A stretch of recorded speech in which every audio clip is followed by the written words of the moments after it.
Hello and welcome to the ScreenSafe podcast. I'm Anna Sargentson, founder of ScreenSafe and mum to a tween and teen myself. And this podcast is here for anyone who cares about keeping children and young people safer online, whilst also building their resilience, self-esteem and establishing healthy digital habits. So whatever age or stage your children are at, there will be something here for you. No judgment, no guilt trips, no pressure, just support, advice and tools to help you and your family. So thank you for being here and let's get going. Okay, hi. So I'm joined today by Sergeant Paul Evans, and he's going to introduce himself shortly. Thank you very much for coming on to the ScreenSafe podcast. I met with yourself, Paul, a couple of months ago at a school event that we were both doing, which you do quite frequently, and going into schools, talking to parents, children about all sorts of risks and just in terms of how to stay safe out there, anything to do with the police. And this particular event, we were both sort of co-hosting around online safety and how to raise awareness with parents and just give some tips of how to keep our children safer online. So really pleased that you've said you'd come on and spare some of your busy time to just talk a bit about your experience from a police perspective, because I think it's always really good to get as many different perspectives for parents and carers to realise that, you know, there's so many different avenues that this comes at, and it's not one size fits all. And we can all be guilty of being immersed in our own little community bubble and thinking, well, we live in a lovely area, we go to a nice school, I know all my kids' friends and they're all nice and everything's lovely. But unfortunately, on the online world, as we know, that doesn't still play out. It's very much a bit of a free-for-all. So that's why I'd love to have you just having a bit more of a chat, really, and get, I suppose, some of your input in your experiences and what you've seen change over time, obviously, as the internet has come in and then got bigger and bigger and more social media and things available for children, and children getting devices younger and younger now. So it'd be great to hear from your side, I suppose, first off, Paul, of how you've found things over your career change in terms of risks that you talk to parents and schools about in terms of children today. Yeah, well, thank you for inviting me on. More than happy to come and spread a little bit of wisdom, shall we say. I've been a police officer for just coming up 29 years now. Some massive changes around keeping young people safe. Back when I first started, the talks we were giving to young people were stranger danger on the street. And the big change now is that the stranger danger is actually on the mobile devices. We still do don't talk to strangers in cars and, don't go off with people that you don't know and tell your mum and dad where you're going. It's harder now because obviously to get this message across to young people and to parents is harder. Just because everybody has got a mobile phone, everybody's got a tablet, everybody's got this piece of equipment in their pocket that can access the world. The world's got a lot smaller. We're talking to people across the globe, and in some respects that's a positive, because it is. But there still has to be the checks and balances and the safety aspects of it. And I think it's an absolute minefield for parents. I've got 3 children. They're all pretty much grown up now, although youngest is 15. So again, just close to my heart really about making sure that youngsters are safe, because unfortunately, as you say, the change in technology, the change in policing, I am seeing now. I've worked in Skipton, North Yorkshire for coming up 25 years, started in Bradford originally, but we're a small market town in North Yorkshire. It's a lovely place to live, generally quite safe, one of the safest places in the UK to live, according to latest figures. And yet I'm still seeing risk. I'm seeing great risk to young people. I'm seeing offences being committed. Young people commit offences because they don't know the legislation. Parents are not aware of it.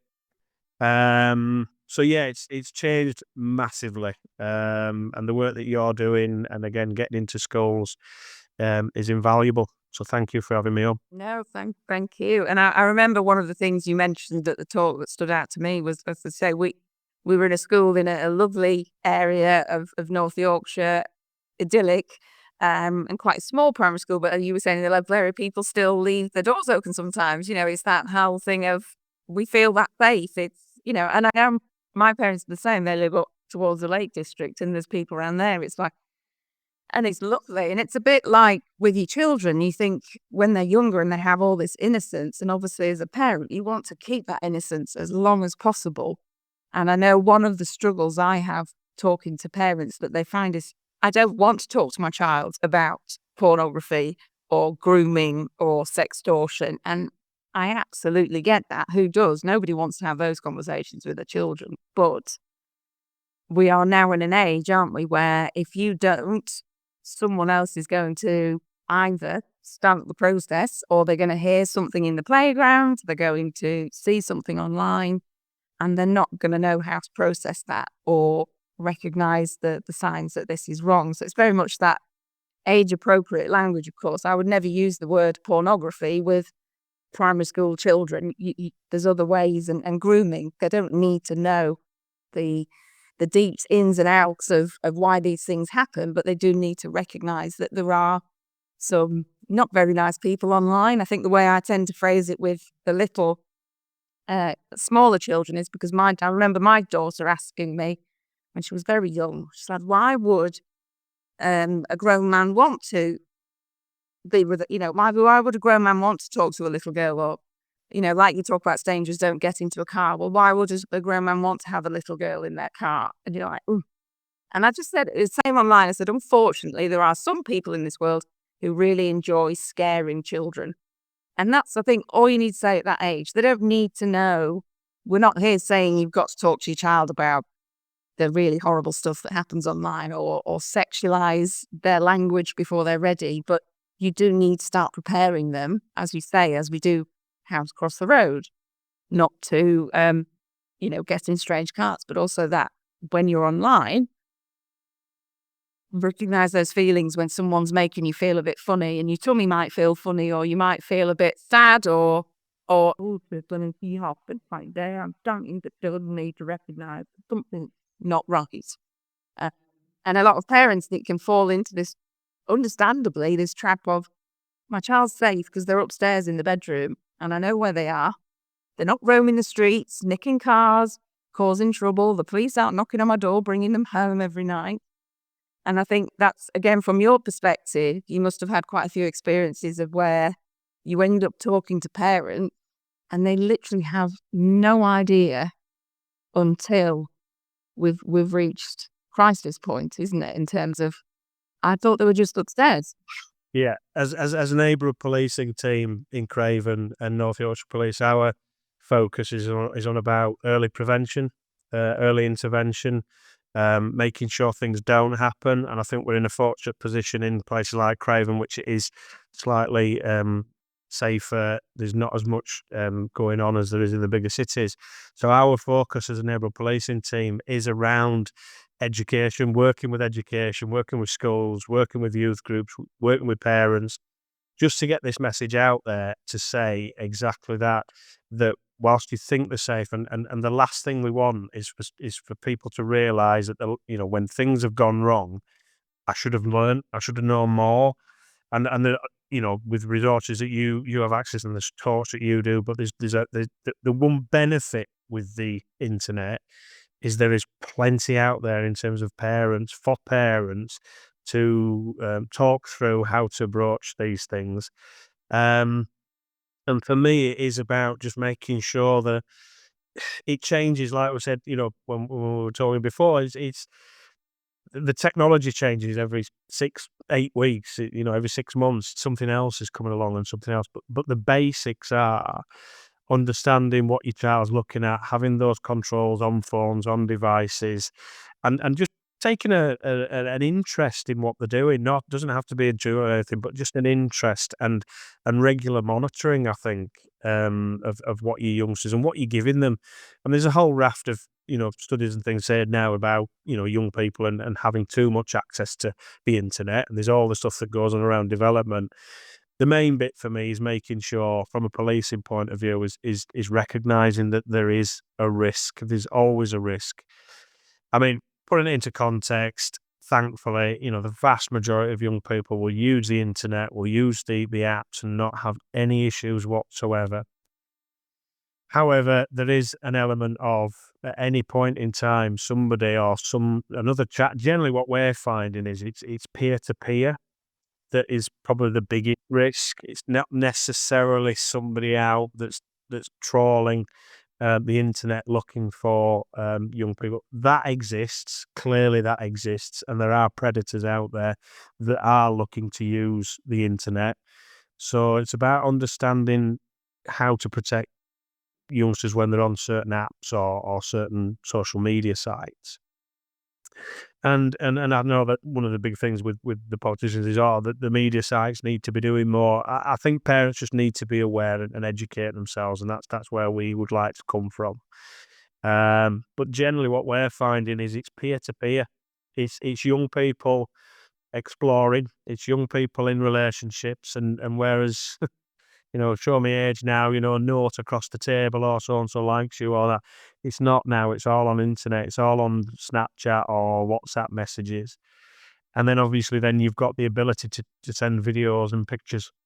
And it's that we're seeing quite a lot of. And I think, just off the top of my head, I think you're in your 70% of young people think this is perfectly normal. This is just the way that the world is now, and I think that's probably right. This is new technology, and it's been around, for 15, 20 years. But the ability now to share pictures and to be, on somebody else's phone or like, we're seeing a lot of that, and the sexting side of stuff.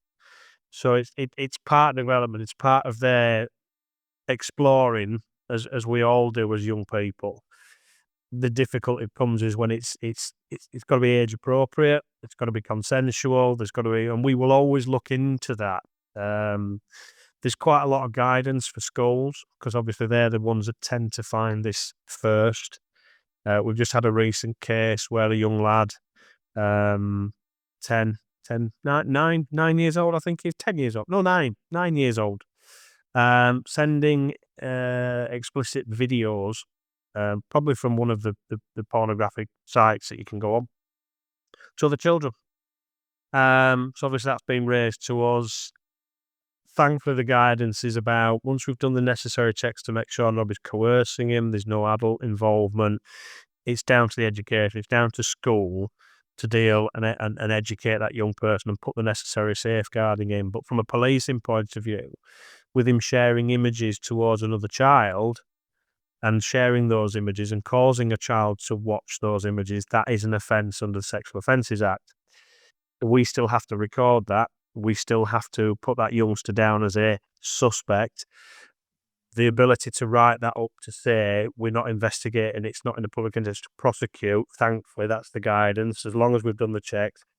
And so that's handed back to school to do the necessary safeguarding. But that's a child of 9 that is sending with WhatsApp to other children, and they're actually opening up these WhatsApp messages and seeing explicit content. And that's how easy it is. It is. What's that? And it can't be unseen. That's the thing, isn't it? I think at that age, at any age. I remember I intercepted a WhatsApp group on my daughter's phone when she'd not long had a phone.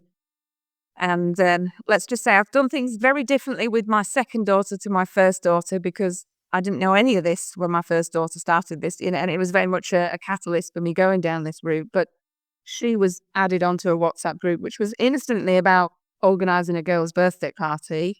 Some other boys managed to get onto this WhatsApp group, again, as we know how easy that is, of everyone just gets added on if WhatsApp isn't set up correctly, and you can put a setting on there so that your child can't be added to anyone that isn't in their contact list. And they started off initially just being stupid, few offensive words, bad language. And then I happened to pass her phone, because it was kept downstairs at night, 10:30 at night, and it was just bing, bing, bing, bing, bing. So I picked it up onto this chat and went in. And it started with pictures, and like memes, which were racist, homophobic, horrible content.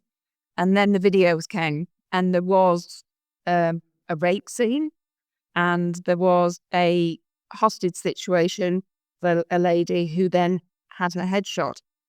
Now, you could argue this could even be AI nowadays, that's the thing, but it's irrelevant because it was so realistic that, and I, as a 44-year-old adult, felt physically sick and had to sit up for an extra hour watching some other stuff on TikTok to try and get that out of my head. I was like, if my 11-year-old daughter had seen that, she wouldn't have slept for months.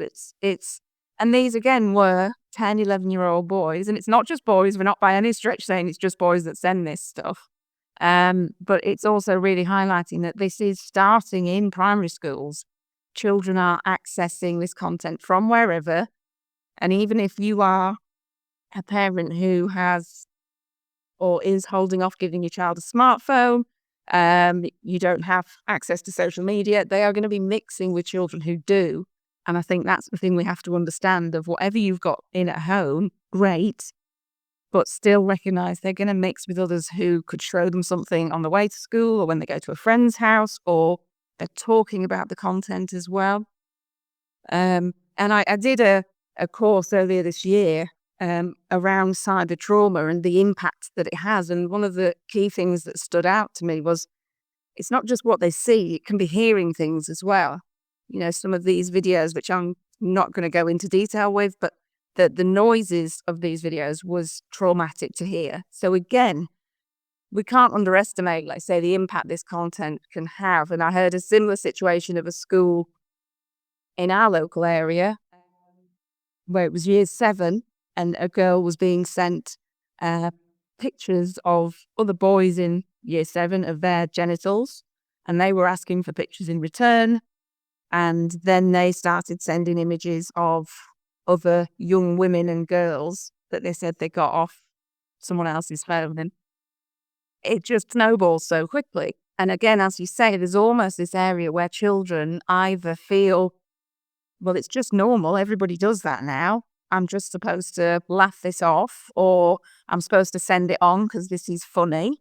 And like you said, it would be really good actually just to reconfirm what you said there around the legal implications of no matter what age you are, if you are under 18 and that content is of anyone under 18, what potentially can be the consequences there for people? Yeah. So the legislation, the original legislation was written back in 1956, updated in 2003, which again is still 21 years ago. So technology is catching up very quickly.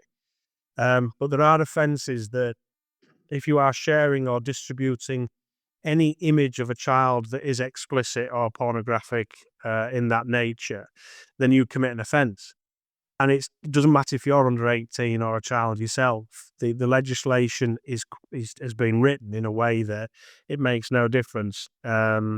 If you are a child sharing a picture of yourself, you're still sharing if say, for example, a youngster's sharing a picture of the genitalia or, something explicit, then they are distributing child images of a pornographic sexual nature. So they themselves commit an offence. The person that receives it and keeps it on the phone, they commit an offence. And this is where it becomes very difficult because teachers as well obviously have to seize phones and things. And what we will always do is when they find things like this, they generally have to let us know if it's of a certain nature. There'll be a sliding scale. But we have to then make sure that A, it's consensual, it's B, there's no coercion, there's no adult involved. If it is between peers and it's young people, then it's still recorded as a crime. Their details are still recorded on the police computer. However, we don't look to prosecute for things like that where it's peer-to-peer, because obviously prosecution is not in anybody's interest. It's more about education. And we would then hand that over to the school, and I would write that up to say it's a particular, for when we close crimes, there's certain outcomes that we have to put on there, and I will put it on as an outcome 21. It's not in the public interest, and another agency is dealing, such as the school, and that's the general advice. When we start getting into things that have been sent and it's malicious, then he's talking about a whole range of offences. So again, sexual offences on there.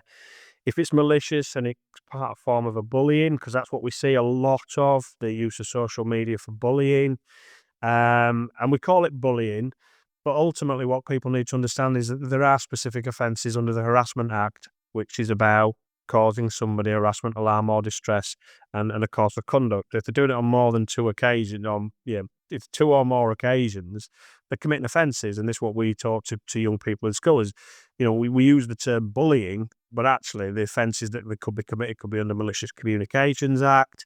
They could be using, the Harassment Act.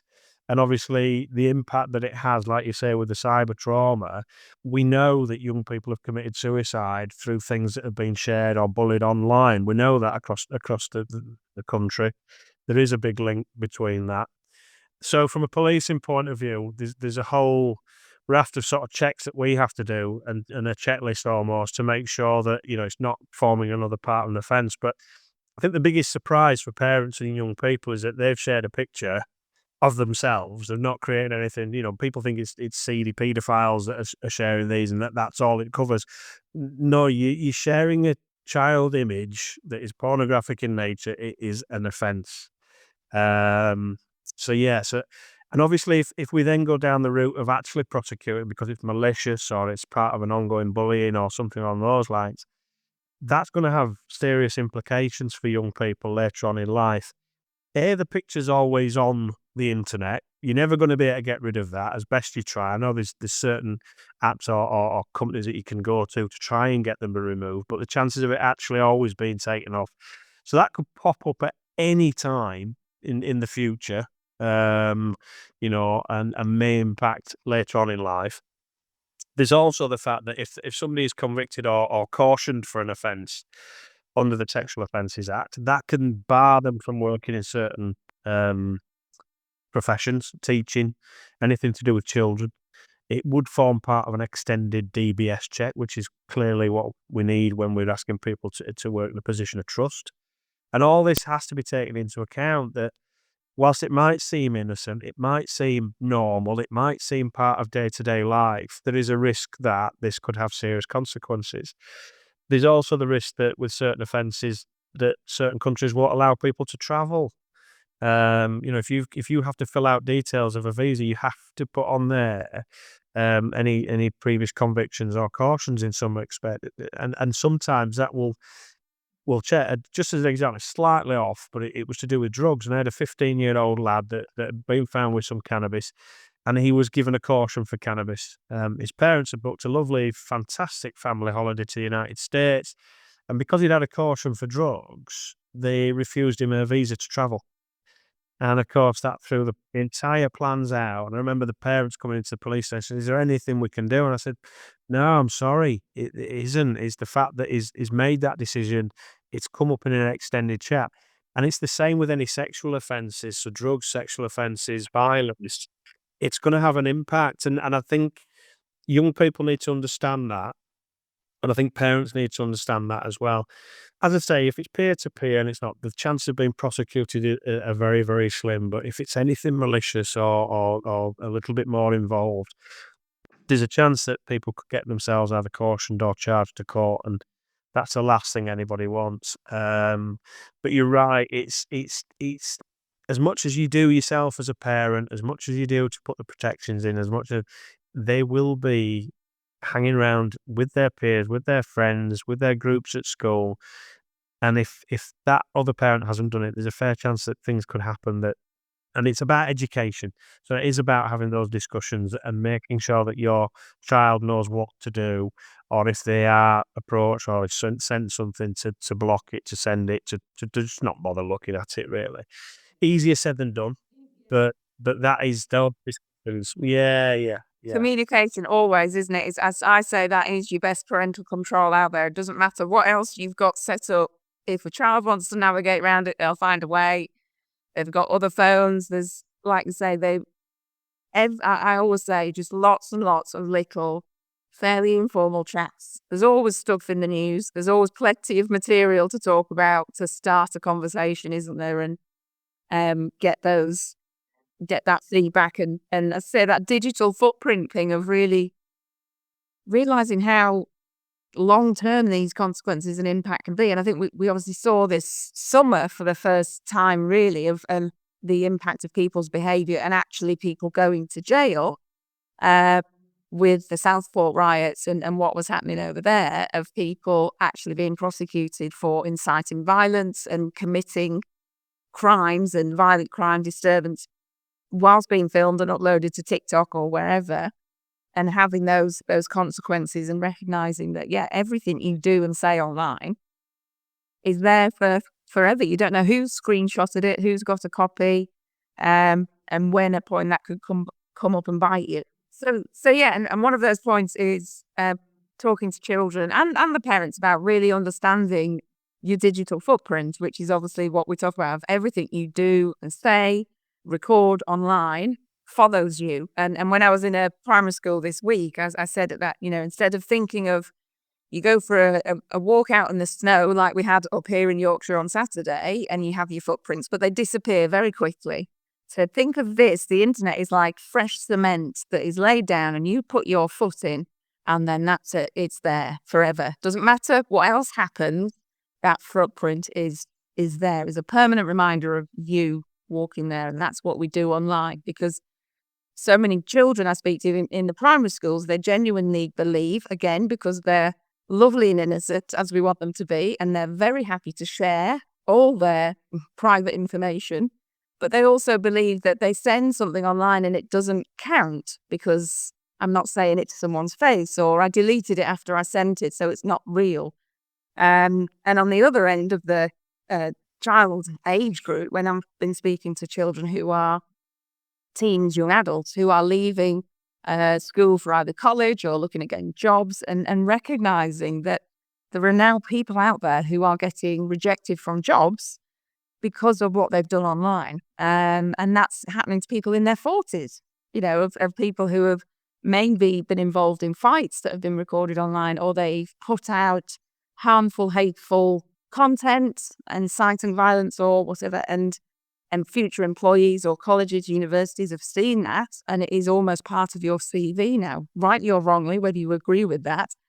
Employers will look at your social media footprint. So, and we saw that this summer, I think, for the first really clearly, with the horrendous situation in Southport and the riots that came, and people actually inciting that violence and then filming people, rioting as they were and causing all the damage, and actually going to prison, didn't they, in terms of for their behaviour online. So that must be, again, something you've seen, Paul, in terms of, like, say, people thinking, well, I just did that online, it doesn't count. It was just a bit of a laugh. I was just saying that. I wasn't really being racist or being homophobic or saying that person should get beaten up. And then actually they end up again with a criminal record. It's not just about distributing inappropriate content. Yeah, I mean, it's a very hot topic at the moment, isn't it? Use of social media for that type of thing, and it's a minefield. It's an absolute minefield. So there'll be things that people think is perfectly innocent to say, and actually may get caught up in certain legislation, especially around racial hatred or around malicious communications.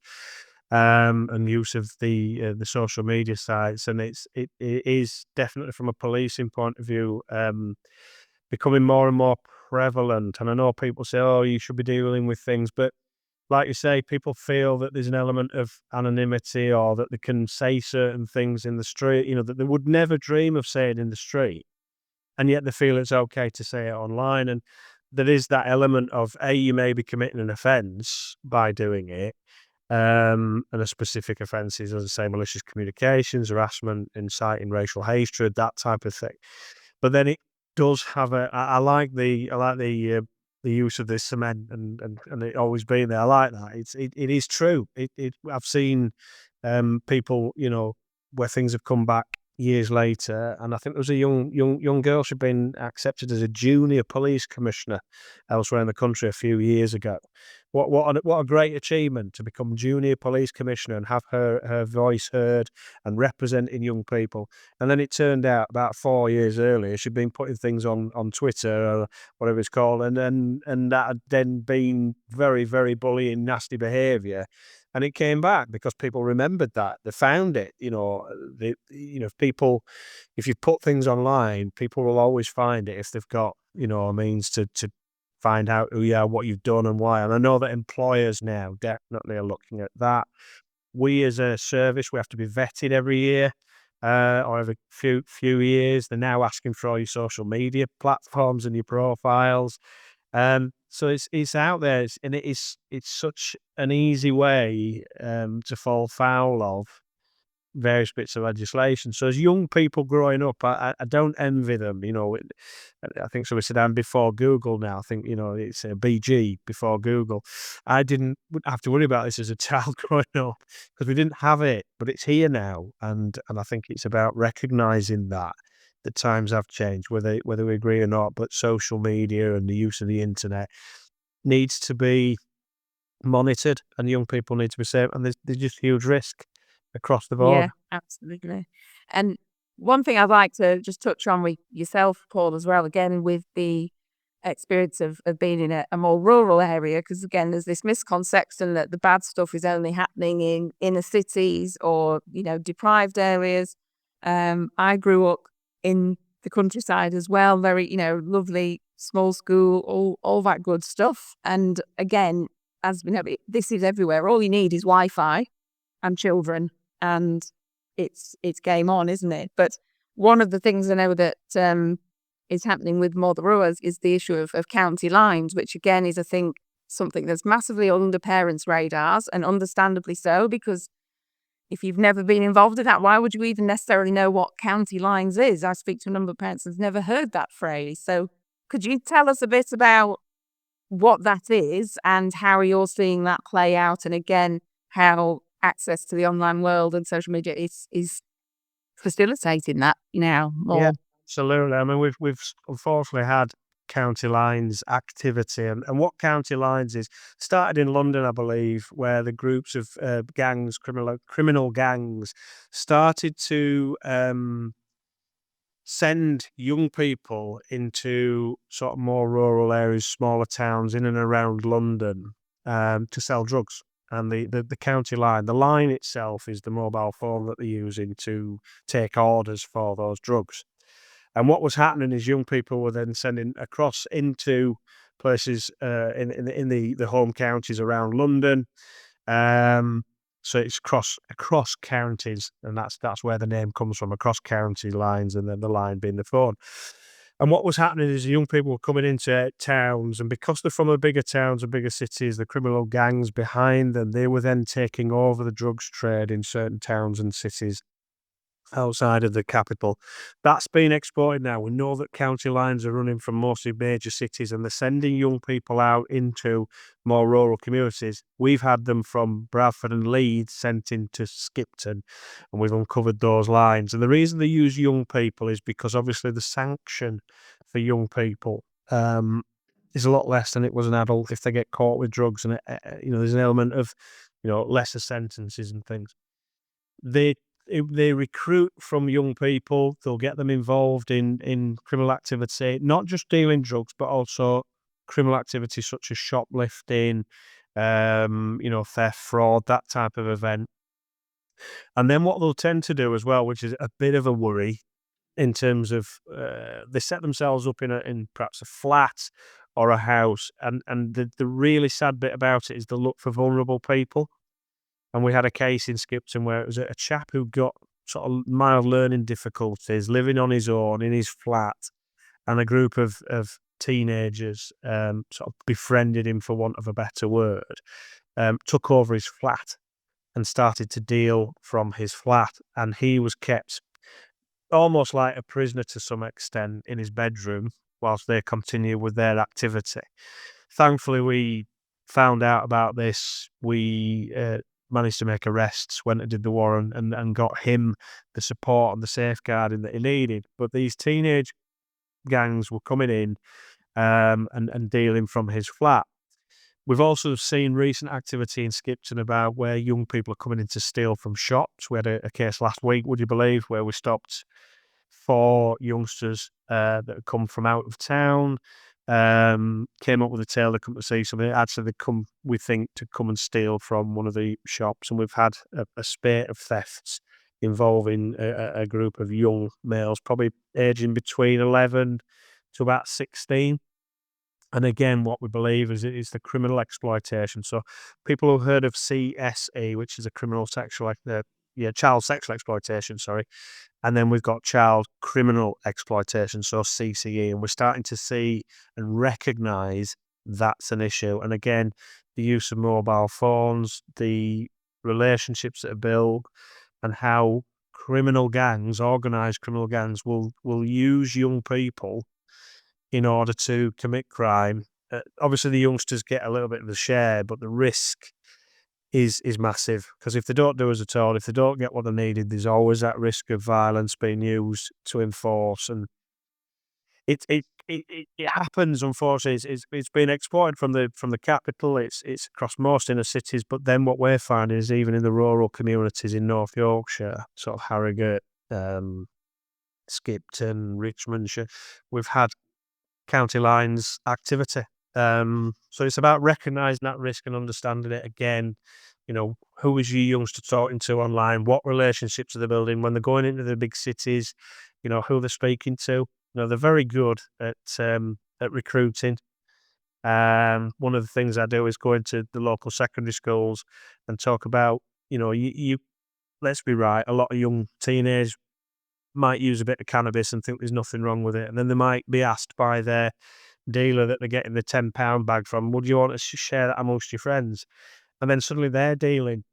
And what they'll tend to do is they can sometimes set them up and get them, robbed, shall we say, by another criminal member. And then they say, well, you owe us this amount of money. You owe us £200-300. And that young person is then in a really difficult position because they've got to find the money to pay the gang. They keep then escalating their involvement. And it's as simple as that. It really is just using young people for criminal exploitation, along with the sexual exploitation. And the sexual exploitation, there's a misconception, or there's a myth, shall we say, that it only happens to kids in care. It only happens to kids, that come from deprived backgrounds, from the inner cities. We've had a case in Skipton many years ago around CSE. It was a youngster that was befriended and then trafficked. So it is human trafficking. So if anybody's taken from one point A to point B, and it can be just across the road if needs be, the legislation's quite good actually. If a young person's moved for any criminal activity, then they are being trafficked. And so we talk about trafficking, we talk about modern slavery, we talk about CSE, and I'm talking to parents, I'm talking to schools, I'm talking to young people, and they believe, that just happens to kids in care, that just happens to kids in the bigger cities. No, we had a case of a colleague of mine works in Lancashire, 2 15-year-old girls, good homes, good students, absolutely no issues, not under any social care, not under anybody's radar for safeguarding. And they were befriended by 2 older males that were driving taxis who had befriended their peer group, the boys, by distributing sort of small amounts of cannabis. If you need any beer, buy them. We'll take you to your parties. We'll drop you off. We'll give you cheap taxis. The girls then, as part of that peer group, and parents were thinking, well, they're going out with so that we've known him since he was little. He's no problem. The group themselves there were no issues. It was their introduction to outside influences, being these 2 taxi drivers, who then befriended the girls separately.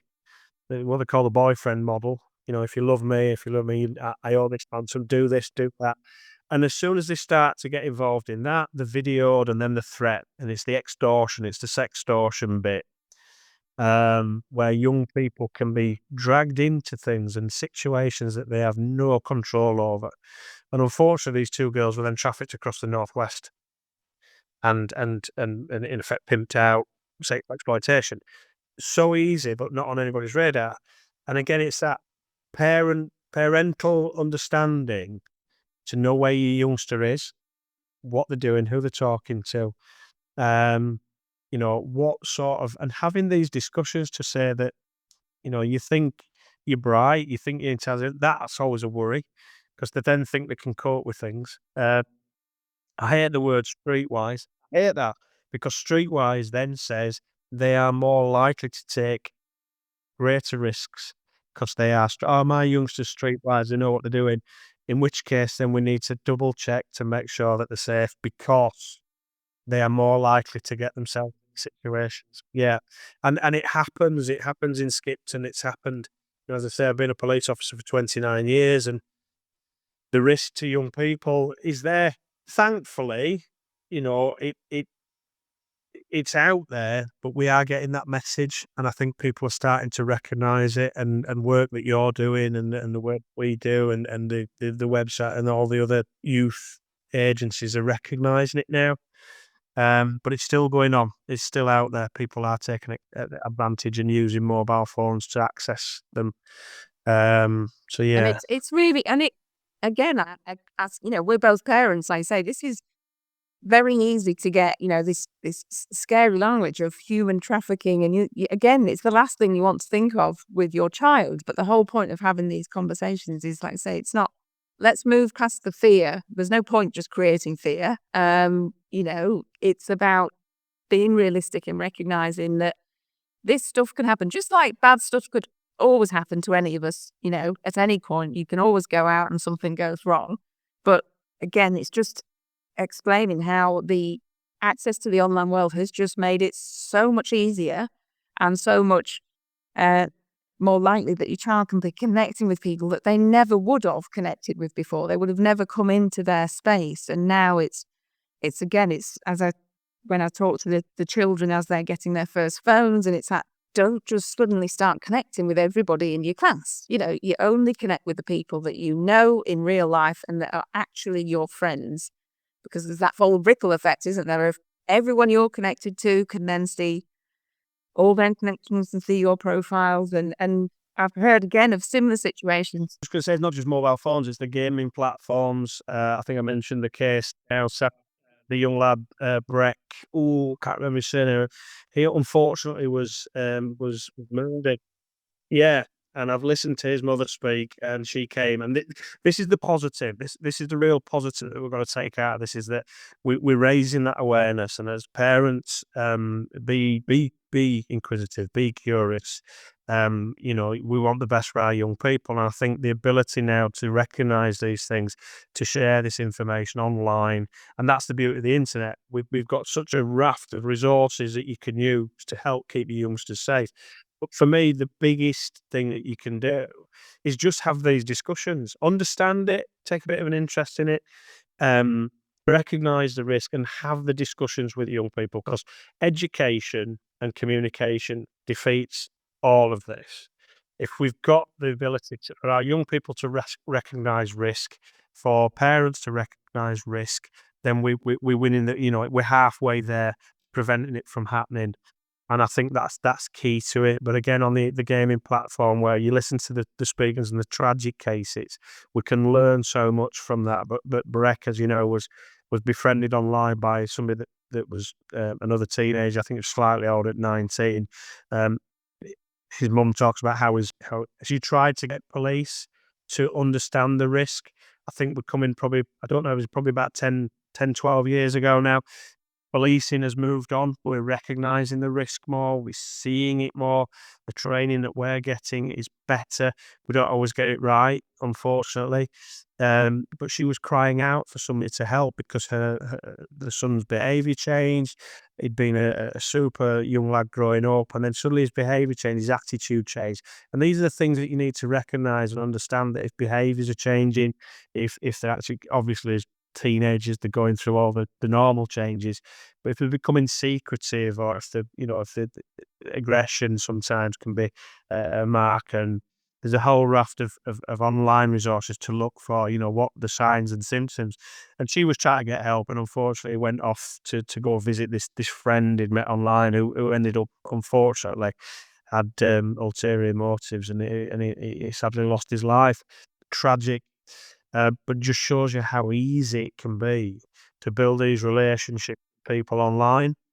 And if I can, just touch it the sextortion a bit, we've seen cases locally where it tends to be young teenage boys is this one, and they've befriended somebody online, and generally they're a very attractive female or another male that they find attractive, who then talks to them as if they are building a relationship, and one thing leads to another, and it's, would you like to send a picture of myself? And they might, preempt it, they may sort of send a picture to the young lad of genitalia or in doing certain sex acts and things. And of course, then what happens is the youngster then goes, "Oh, well, this is all good. I trust this person." You've never met them; they're online, and they'll send a picture or they'll send a video of them doing certain things. And of course, then bang, it's a scam. They've got them videoed. They've hacked the computer, and then they're saying, "Right, if you don't pay us £300 straight away, this is going out to all your friends, all your contacts, and they're going to see what you do online." And of course, that's very embarrassing. They don't want to do it, so they end up with the sort of £300, which is probably one of the worst things, because once you pay that £300, they think, "All right, we've reeled this one in. We want more off you. We want more off you." Yeah, no. So the best thing to do is, if that happens to somebody, is to bite the bullet, shall we say, and tell somebody what's happened, because then there's certain things we can do to put that in place. Don't pay any money. Don't get involved in that, because suddenly then they will come back for more. It just doesn't end.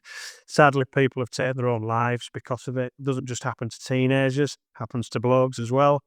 It's just, in my time as a police officer, it was a lot simpler back in the 90s. A lot simpler in the 2000s.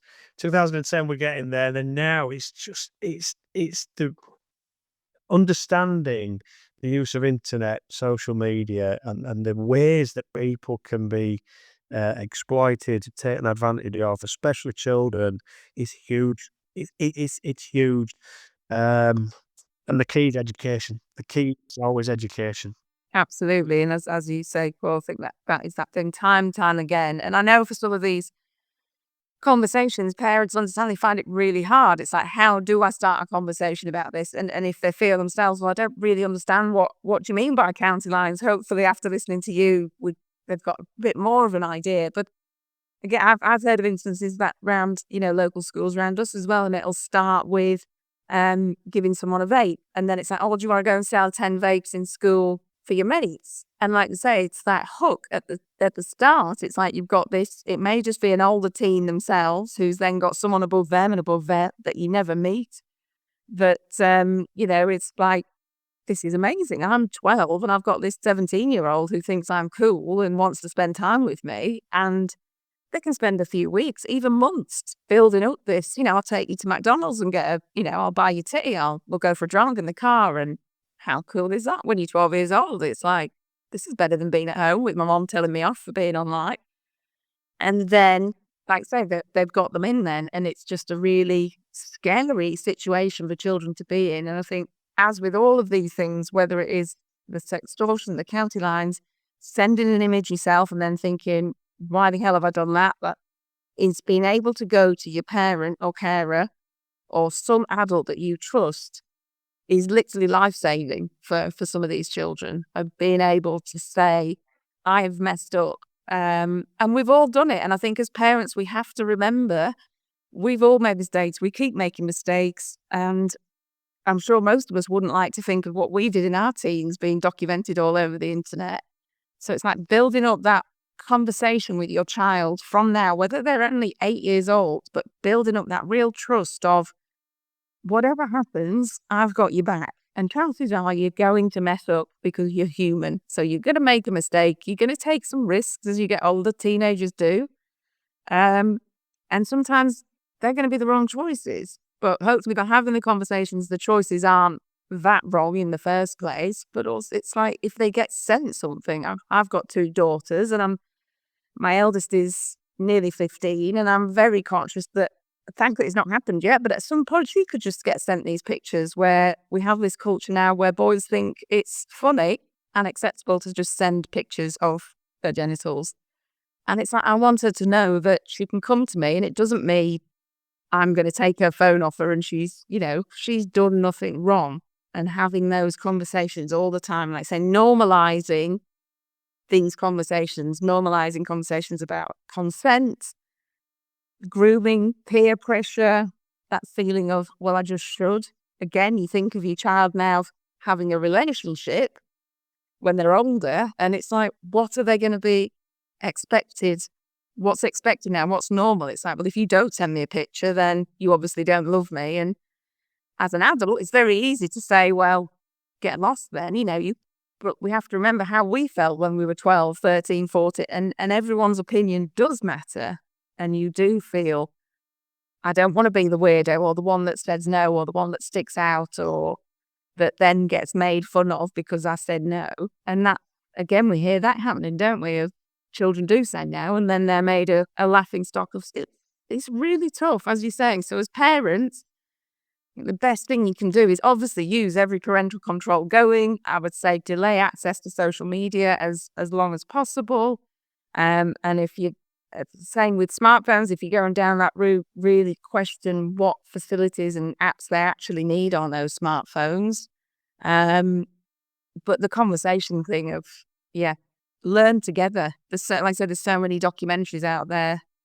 Always watch them first. There was one recently, wasn't there, on BBC iPlayer about Andrew, who was just convicted and sent down for the Snapchat, the most prolific online predator. And that's a really harrowing watch. But again, it's one I recommend to every parent. And I'll be watching it with my elder daughter because actually it really highlights how easy these people get into by pretending herself to be a 12-year-old girl.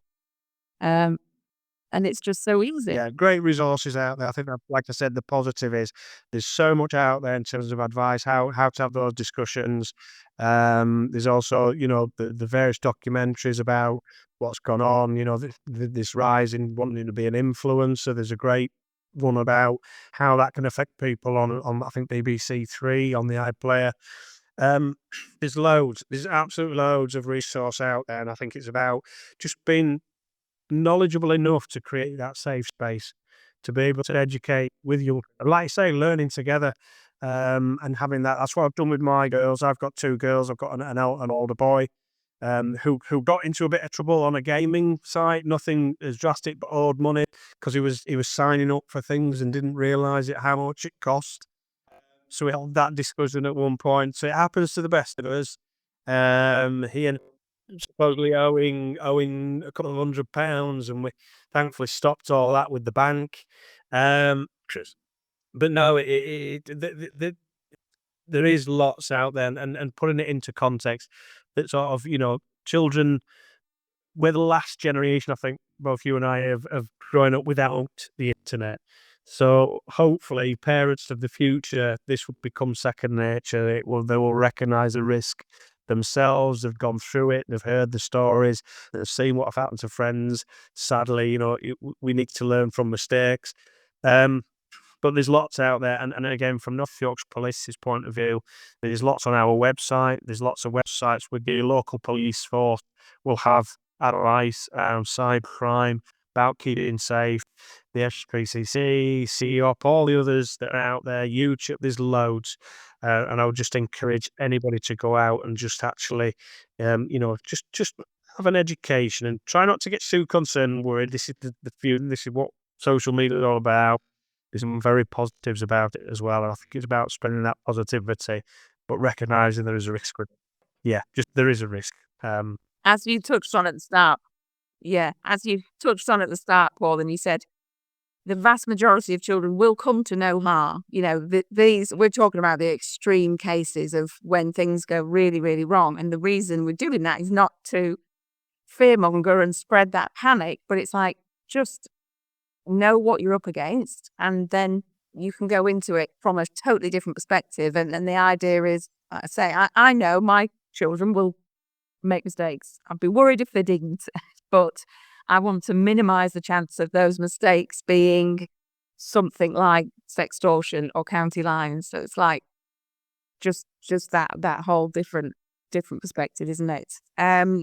Right. Well, thank you very, very much for your time today, Paul. I know you're a busy man. It's been a pleasure, and thank you for inviting me to join this, because just getting that message, education's key, and so thank you for what you're doing as well. Yeah, and if parents or families or even teens find themselves in a situation where something's gone wrong, the police, as you said, now are in a much better informed position, aren't they? It is a case of just there's no judgment there. It is like, come and see us, and the interest is that of the child. Everybody needs to speak to the local police for advice. Ask to speak to your neighbourhood policing team. Ask to speak. Each area will have a neighbourhood policing team or similar size, sort of community policing. We are working with schools. We're working with other education. We work with social care in a lot of cases. So if you need any advice or any suggestions, go online, have a look, and contact your local team. We're more than happy to come out and speak to parents, more than happy to come out and speak to children. We go into the schools a lot locally. I'm working with the likes of yourself, absolutely, Bob on. So, yeah, just ask the questions. More than happy to advise, because if we can keep somebody safe just having a chat, that's what we'd rather do. Absolutely. And the other one to note, I think, is the Internet Watch Foundation have that report remove tool, which, as you said, doesn't always work in terms of if someone's taken copies or things, but absolutely they have people trained to help. If you ever do find that your child has had a picture taken out there that they obviously regret, they can help get those pictures removed. But also, importantly, they have specially trained counsellors to help your child deal with that situation. And that's really important. It's not just, let's get the image removed and let's learn a lesson. It's like your child's going to need to work through that, and there's going to be a lot of humiliation, regret, embarrassment, feeling of shame, anxiousness around that. So having those specialised people who can, again, make your child recognise that it's going to be okay. Nothing can't be solved. So, right. Well, thank you very much, Paul. And I look forward to hearing what else you do next. And obviously might see you again in another school in the future. And take care. Any questions, anyone, please just get in touch. And thank you very much for your time. I'll speak to you soon. Thank you. Here's now. Thanks so much for listening. I really hope you found this episode useful. And if you did, I'd really appreciate it if you would like to leave a like and maybe share it with someone who you feel may benefit from this conversation, or leave a comment below. And if you'd like to receive my newsletter with more news, tips, resources, and all the information about the programmes I run and other ways I can support you, please head over to my website, screensafe.co.uk. Take care.